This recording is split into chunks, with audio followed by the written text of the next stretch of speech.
Mukunda Silks grand opening on 23rd November at Dilshuk Nagar. 1400 rupees sarees, 111 rupees fancy pattu sarees, మీ సొంతం.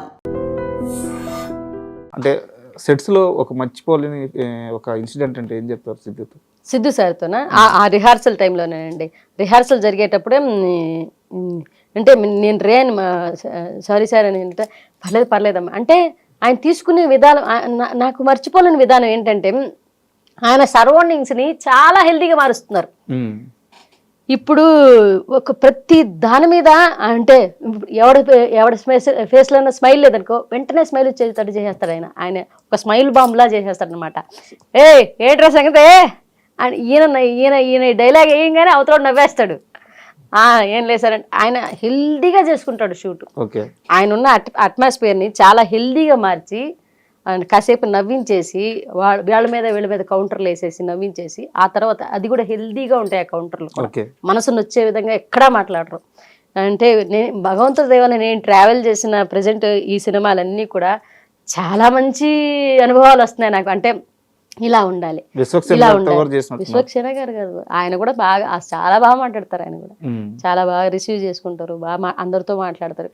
ఇప్పుడు వస్తున్న present generation హీరోలంతా అంటే co actors పక్కన character ఆర్టిస్టులు అందరినీ కలుపుకొని మాట్లాడుతున్నారండి. ఒకప్పుడు నేను లేను కాబట్టి నాకు తెలియదు.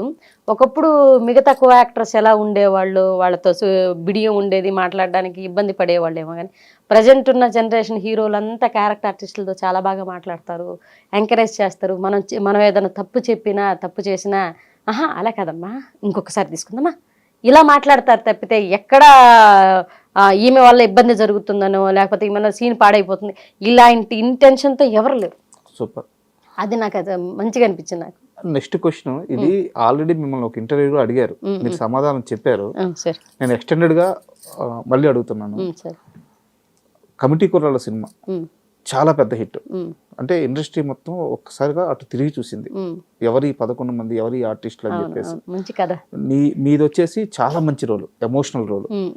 ఆ సినిమా సక్సెస్ తర్వాత చిరంజీవి గారు అందరిని పిలిచారు. అందరూ వెళ్ళి చిరంజీవి గారిని కలిసి ఆయనతో ఫోటో దిగి ఒక మంచి మెమరీ.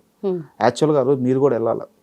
నాకెవరు నన్ను పిలవలేదండి, నన్ను ఎవరు పిలవలేదు. యాక్చువల్లీ మా ప్రసాద్ బెహ్రా ఏమన్నాడు, చిరంజీవి సార్ దగ్గరికి పోతున్నారని నాకు ఎవరో చెప్పలేదు. ఇట్లా నన్ను పిలిచుంటే నేను చిరంజీవి సార్ దగ్గరికి ఎవరు పోకుండా ఉంటారండి. మా ముందు వెలిగిన ఒక పెద్ద హీరో అతను, తన ఇండస్ట్రీని ఓ రేంజ్లో నిలబెట్టిన వ్యక్తి. ఆయన అంటే నాకు చాలా అభిమానం, మా గురువు గారు. ఆయన దగ్గరికి పోకుండా ఎవరు ఉంటారు. బట్ నాకు ఇదేమంటే ఈవెంట్ ఉంటుంది కదా, సాంగ్ లాంచ్ ఈవెంట్లు, ఆ ఈవెంట్లకు పిలిస్తే నాకు భయం అని చెప్పాను మా ప్రసాద్ బెహ్రాతో. అరే ఈవెంట్లకు రావాలంటే నాకు ఏదో సిగ్గుగా ఉంటాను రా, నేను అక్కడ రావచ్చు కదనే, ఇన్నిసార్లు ఎప్పుడు ఇంట్లో ఎందుకుంటావు, ఇట్లా ఈవెంట్లో కనపడాలి కంటే బాబోయ్ పెద్ద పెద్దోళ్ళు వస్తారు ఆ ఈవెంట్లో, నాకు ఏదో టెన్షన్ ఉంటుందిరా, ఏం మాట్లాడాలి అర్థం కాదు, నువ్వేం మాట్లాడబోదు వచ్చి కూర్చోడాలని. బట్ నేను పోలేదు.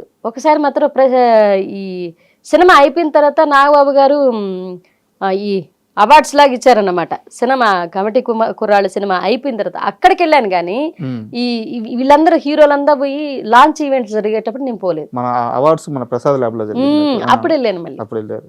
కలవాలని ఉందా చిరంజీవి గారిని? అయ్యే ఎందుకుండదండి, ఈ క్షణమైనా ఉంటుంది. ఒక్కసారి మన నెల్లూరు యాసలో చిరంజీవి గారిని కలవాలని ఉందని ఒక్కసారి చెప్తారా? అయ్యా తప్పకుండా సార్, మిమ్మల్ని ఓపాలి ఒక్కసారి వచ్చి ఒక్క ఫోటో తీసుకుంటారు సార్. ఉంటుందండి. అంటే మీకు ఒక విషయం చెప్పాలి. చిరంజీవి సార్ది డాడీ అనే ఒక సినిమా వచ్చింది. అప్పటికి నేను చాలా చిన్నపిల్లని.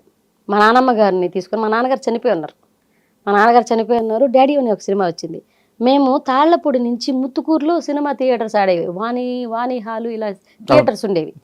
ఆ థియేటర్కి ఈ సినిమా చూడడానికి తాళ్లపూడి నుంచి ముత్తుకూరు వరకు నడిచెళ్ళామండి మేము. నడిచెళ్ళి అంటే ఇంటి దగ్గర ఈ డబ్బులు ఖర్చు పెట్టేస్తే థియేటర్కి ఉండవని చెప్పి మా నాన్నమ్మ గారు తీసుకెళ్లారు. మా నాన్నమ్మ తీసుకెళ్తే బిలో మధ్య తరగతి. అప్పటికి చిరంజీవి సార్ అంటే రేంజ్ అభిమానం మామూలుగా కాదు.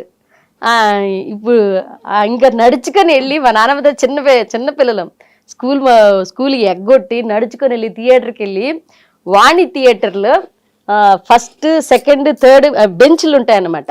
నేను వెళ్ళి కింద నేల టికెట్లు తీసుకొని కింద కూర్చొని చూసామని డాడీ సినిమా. మీకు ఇంత అభిమానం ఉంది కాబట్టి సార్ గారిని వీడియో చూస్తే ఖచ్చితంగా పిలుస్తారు. తప్పకుండా నేల టికెట్లు కూర్చొని మా నాన్న చచ్చిపోయిన సిచ్యువేషన్ కదా, ఆ డాడీ సినిమా చూసిన తర్వాత నేను ఏడుపు, మా నాన్న గుర్తుకొచ్చి ఏడ్చి ఏడ్చి మా నాన్న ఒళ్ళు పడుకొని మళ్ళీ ఇక ఈ సినిమా అయిపోయిన తర్వాత అంటే చిరంజీవి సార్ని నాకు ఉన్న ఆశ ఏంటంటే సౌందర్య గారిని కలవాలనుకున్నా నేను రాక్తరికి. భగవంతుడి దగ్గర అది అవ్వలేదు. నేను రాక్తరికి మేడం కాలం చేశారు. నాకు అదొక అసంతృప్తి అలా ఉండిపోయింది. ఇండస్ట్రీకి వచ్చాను, సౌందర్య గారితో ఒక ఫోటో ఫస్ట్లో అనుకునేదాన్ని ఇండస్ట్రీకి రాకముందు అసలు సౌందర్య గారిని చూస్తానా, సౌందర్య గారు అంటే చాలా ఇష్టం, సౌందర్య గారిని చూస్తానా, సౌందర్య గారిని కలుస్తానా, నేను ఈవెంట్లు చేసుకునే అప్పుడు అనుకున్నాను. ఇండస్ట్రీ దాకా వచ్చిన తర్వాత అప్పటికే ఆవిడ చనిపోయారు. అరే నేను ఆ తర్వాత ఒక హీరోయిన్ కూడా ఇష్టపడలేదు అనమాట. అంటే నాకు ఒక రకమైన భయం వేసింది. ఓయ్ మనం ఒకవేళ అభిమానించే వాళ్ళు చచ్చిపోతే అది ఇంత బాధ ఉంటుందా అనేసి తర్వాత నేను ఎవరిని అభిమానించలేదండి. హీరోలని ఎవరిని అభిమానించినా కానీ వాళ్ళని కలుద్దాం, చిరంజీవి సార్ని కలుద్దాం, ఒక ఫోటో నాకు రామ్ చరణ్ గారన్నా, అల్లు అర్జున్ గారన్నా, నా ఫేవరెట్ హీరో ప్రజెంట్ ఉన్న జనరేషన్ అయితే రామ్ చరణ్ గారు, మహేష్ గారు అంటే పిచ్చి, మహేష్ గారు, రామ్ చరణ్ గారు, అల్లు అర్జున్ గారు బాగా ఇష్టం అన్నమాట. ఇంక చిరంజీవి గారు అంటే మా గురుగారు అంటే నేను సార్ అంటే చాలా. అంటే ఇప్పుడు చేతిలో ఏ ప్రాజెక్ట్స్ ఉన్నాయి? ప్రజెంట్ వచ్చేసి నవీన్ పోలిసిటీ గారితో ఒక సినిమా చేశానండి. రీసెంట్ గా చేశాను. మిత్రమండలి అయిపోయిన తర్వాత కమిటీ కుర్రాళ్ళు, మిత్రమండలి, లైలా, కా మూవీ వరుసగా ఒక 2024లోనే ఒకే సంవత్సరంలో 6 సినిమాలు చేశానండి. 6 సినిమాలు చేశాను. ఆయన 1-2 రోజులు అయితే 6 సినిమాలు చేశాను. ఈ ఇయర్లో అయితే చాలా తక్కువ 2025లో. కానీ ఇయర్ ఎండింగ్కి వస్తున్న ఇప్పుడు సినిమాలు వస్తున్నాయి. నిన్న కూడా ఒక సినిమా ఆఫర్ వచ్చింది. రీసెంట్ గా ఐశ్వర్య రాజేష్ గారు వస్తున్నారు కదా, ఆవిడ సినిమా ఒకటి స్టార్ట్ అవుతుంది. నిన్న వచ్చిన కాల్ అది. దాంట్లో 12 రోజులు అడుగున్నారండి. నెక్స్ట్ మంత్ డేట్లు కూడా చెప్పున్నారు. అదొకటి ఉంది. ఆ తర్వాత ఒడిశాలో ఒక మూవీ, ఒడిశాలో షూటింగ్ అంట, అది 5 రోజులు అది చెప్పున్నారు. దానికి దీనికి క్లాష్ అయితే అదన్నా ఒప్పుకుంటా, ఇదన్నా ఒప్పుకుంటా. ఇంకా డేట్లు next month shooting. And serials ఉన్నాయి చేతిలో? సీరియల్స్ ప్రెజెంట్ అయితే ఏం చేయట్లేదండి. సీరియల్స్ ఎందుకు చేయట్లేదంటే ఒకసారి నేను పొరపాటుగా 2 సీరియల్స్ ఒకేసారి ఒప్పేసుకున్నాను. ఆ 2 సీరియల్ డేట్లు ఉన్నప్పుడే సినిమా చెప్పేవాళ్ళు అనమాట. ఒక సీరియల్ నడుస్తోంది, ఏముండో శ్రీమతి గారు అనేసి జెమినీలో ఒక సీరియల్ నడిచేది. అది ప్రభాకర్ అన్నాడు ప్రొడక్షన్. ప్రభాకర్ అన్న చాలా అమ్మ చెల్లి అని చెప్పి చాలా అభిమానిస్తారండి. పిలిచి మరీ నాకు స్టార్ మాలో ఒక సీరియల్ నడిచేదండి. ఏం సీరియల్ అబ్బా, అది నాకు పేరు గుర్తురావట్లేదు. ఆయన వైఫ్ క్యారెక్టర్ చేశాను నేను. మా సుబ్బు గారికి ఫోన్ చేసి, మా సుబ్బు గారికి ఫోన్ చేసి, సుబ్రహ్మణ్యం అన్న నాకు నీరజమ్మ కావాలి, ఒక సీరియల్ మేము ఇద్దరం భార్యాభర్తలుగా చేయబోతున్నాం. ఫస్ట్ హాఫ్లో మాత్రం ఒక వైఫ్ ఉంటుంది, నేను తమ్ముడి క్యారెక్టర్ చేయబోతున్నాను, డ్యూయల్ రోల్ అన్న, నాకు తను కావాలి అని అంటే అన్నది ఖచ్చితంగా. మా ఆయనకి ఫోన్ చేసి తర్వాత నాకు ఫోన్ చేశాడు, చెల్లెమ్మ నువ్వు చేస్తున్నారా నాతో అంటే, అన్నయ్య థ్యాంక్ యూ అన్న చేస్తానని చెప్పా. ఎప్పుడు జీ తెలుగు కామెడీ క్లబ్ తర్వాత ఆ సీరియల్తోనే మాట్లాడడం గుర్తుపెట్టుకొని నా ఫోన్ నెంబర్ కనుక్కొని సీను అన్నకి చేసి మళ్ళీ నాకు చేయకుండా సుబ్బు గారికి చేసి తర్వాత నాకు చేశారు. చెల్లెమ్మ మన ఇద్దరం చేస్తున్నారా అంటే, అన్నయ్య థ్యాంక్ యూ సో మచ్ గుర్తుపెట్టుకుని అంటే జీ తెలుగు తర్వాత ఈ రోజేనమ్మా మళ్ళీ నాకు గుర్తుకొచ్చారు, నా మైండ్లోకి వచ్చారు. ఆ రెబల్ క్యారెక్టర్ ఒకటి ఉంది, నన్ను దబాయిస్తూ మమ్మల్ని కమాండ్ చేసే క్యారెక్టర్ ఒకటి నువ్వు చేయాలని అన్నారు. సరే సరే అని చెప్పి నేను చేసి అది ప్రేరణ, బిగ్ బాస్ ప్రేరణకి అమ్మ క్యారెక్టర్ చేశాను అనమాట. ప్రసాద్ బెహ్రా మీకు ఇంత క్లోజ్ కదా, తన పైన ఆ లైంగిక ఆరోపణల కేసు రావడం, తన అరెస్ట్ అవ్వడం, ఆ పీరియడ్ లో మీకు ఎలా అనిపించింది? బాధేసిందండి. అంటే మీరు నమ్మారా? ఆమె కూడా నాకు తెలిసిన అమ్మాయి, నాకు తెలిసిన అమ్మాయి, ఈ అబ్బాయి నాకు తెలిసిన అమ్మాయి. ఆమెతో నేను మాట్లాడి అంటే వాళ్ళ వ్యక్తిగత జీవితాలు నేను ఇప్పుడు మీడియా ముందు కూడా మాట్లాడకూడదు, బట్ వాళ్ళిద్దరూ నాకు తెలుసు, ఇద్దరు నాకు తెలుసు. నేను ఆమెతో మాట్లాడాను అనమాట. కాదురా ఎప్పుడు ఆ రోజు నేను షూట్కి అసలు వెళ్ళలేదు, వాళ్ళిద్దరు గొడవ జరిగిన రోజు. నా పోర్షన్ అయిపోయింది అక్కడతోటి. ఆ సిరీస్లో నేను ఉన్నాను, ఆ ముందు సిరీస్లోనే ఆ సిరీస్లోనే నేను ఉన్నాను, నాది అయిపోయింది, నేను వచ్చేసాను. ముందు తర్వాత వాళ్ళు చెప్పాడు, సో ప్రసాద్ బెహ్రాకి తనకి హీరోయిన్కి గొడవ జరిగింది, ఆమె కేసు పెట్టింది. అదేంట్రా కేసు పెట్టడం? నేను వెంటనే అమ్మాయికి మెసేజ్ చేసి కాల్ చేస్తే ఎత్తలే, మెసేజ్ చేశాను. అది కాదురా ఏం జరిగింది, నువ్వు కేసు పెట్టడం ఏంటంటే నీకు సంబంధం లేని విషయం అక్క ఇది అని, నీకు సంబంధం లేని విషయం అని. మనకు ఏం జరుగుతుందో పడేదాన్ని నాకే తెలుస్తుంది అని అంట. మనోడు ఏడుంటే కదా. నాకు ఒకటే, వాడు షార్ట్ టెంపర్ తప్పితే, షార్ట్ టెంపర్ అదొక్కటే తప్పితే ఇమ్మీడియట్గా కోప్పడతాడు, ఇమ్మీడియట్గా మళ్ళీ తగ్గి మాట్లాడతాడు. ఎవరినైతే కోప్పడతాడో మళ్ళీ వాడికి క్షమాపణ చెప్తాడు. ఎవరిని వాడు స్ట్రగుల్లో ఉన్నప్పుడు, వాడు స్కిట్లు రాసేటప్పుడు ఎవరన్నా వచ్చి మాట్లాడుతుంటే జరగరా రాస్తుంటే ఏంటరా మీ గొడవ అంటాడు. వెంటనే రే రాస్తున్నారా ప్లీజ్ రాగండి రా ఇంట్లో అంటే ఇప్పుడు అది తప్పితే వాడి దగ్గర చూసిన నెగిటివ్ పాయింట్ ఏం లేదండి. మీరు మాట్లాడారా తను స్టేషన్కి వెళ్ళిన సమయంలో లేకపోతే తిరిగి వచ్చిన సమయంలో? నేను నాకు ఏం ఇరుక్కుంది ఈ కేసు, అవును, నేను ఏం మాట్లాడాలా, నాకు ఏం మాట్లాడాలో అర్థం కాల. ఫస్ట్ ఆఫ్ ఆల్ నేను పోలీస్ స్టేషన్ దాకా వెళ్ళాల. అప్పటికి 2 channels, TV channels, Sakshi and TV9 దగ్గర నుంచి నాకు 2 టీవీ ఛానల్స్ దగ్గర నుంచి కాల్ వచ్చింది. ప్రసాద్ బెహ్రా గారు పలానా లైంగిక కేసులో ఉన్నారు, మీరు వచ్చి ఏమన్నా మాట్లాడతారంటే వాళ్ళ వ్యక్తిగత జీవితాలు, నేను వాళ్ళ కుటుంబ సభ్యులను, కో-యాక్టర్ని, కాకపోతే వాళ్ళతో ర్యాపాజ్ నా షూటింగ్ వరకే ఉంది. అంతవరకు వచ్చి నేను అక్కడ ఛానల్లో కూర్చొని మాట్లాడడం అనేది ధర్మమే కాదు, వాళ్ళ కుటుంబ సభ్యురాలనే కాదు. అట్లనే వాళ్ళతో 24 hours ర్యాపాలో ఉన్నానా అంటే లేను, బెస్ట్ ఫ్రెండ్స్ని కదా, నేను ఒక యాక్టర్ని. నేను వచ్చి వాళ్ళ జీవితాల గురించి ఏం మాట్లాడడం ధర్మం ఉండేది? అందులో నాకు 2 ఆడపిల్లలు ఉన్నారు. ఇలాంటి వాటి విషయాల్లో నేనేం మాట్లాడతాను నేను మాట్లాడలా, పోలీస్ స్టేషన్ దాకా పోలే. ఆ తర్వాత ప్రసాద్ బెహ్రాతో నాకు ఏం మాట్లాడాలో అర్థం కాలేదండి. ఫస్ట్ ఆఫ్ ఆల్ నాకు నువ్వు పోయి అమ్మాయిని వేధించావా అని అడగలేము. నా తమ్ముడండి వాడు, నా తమ్ముడు. నేను ఏం పాయింట్ రేస్ చేసి మాట్లాడాలో నాకు ఒక రకమైన మొహమాటం అయిపోయింది మొహంలో చూసి. ఆ తర్వాత సిరీస్ స్టార్ట్ చేశాము. వచ్చిన వెంటనే సిరీస్ స్టార్ట్ చేశాడు మనశాంతిగా. నేను వెళ్ళినప్పుడు చాలా కూల్గా నార్మల్గా ఉంది తన ప్రవర్తన. నేను కూర్చొని నాకేం మాట్లాడాలో తెలియలేదురా అంటే వదిలేవే పర్లేదు. నీరజ గారు, ఫైనల్ క్వశ్చన్.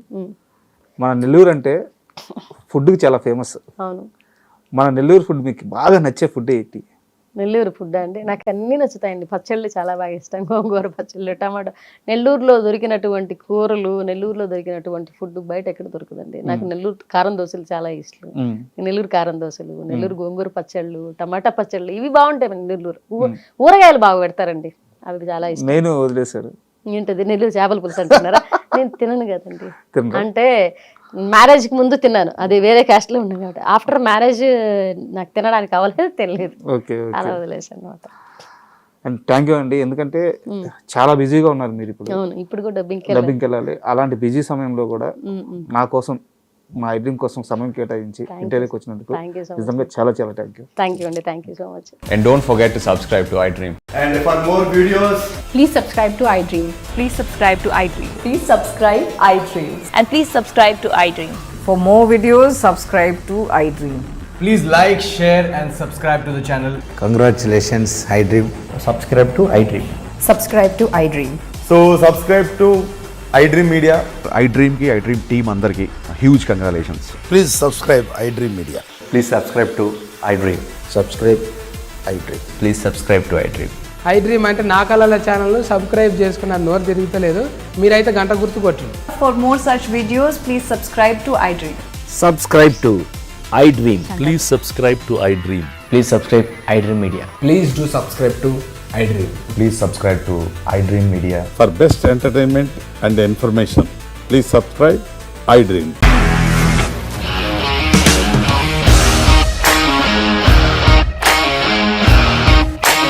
ఇండస్ట్రీలో కమిట్మెంట్ ఇష్యూస్ వస్తే నీకు కూడా వచ్చినట్టు? మార్నింగ్ తీసుకెళ్ళాలంటే కొట్టి పడేస్తాడు.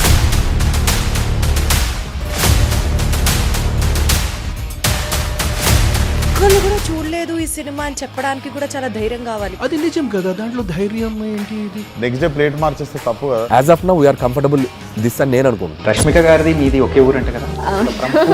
నీకు కోపం వచ్చిందంటే బాగా తిట్టేత్తరా? తిట్టేద్దామండి.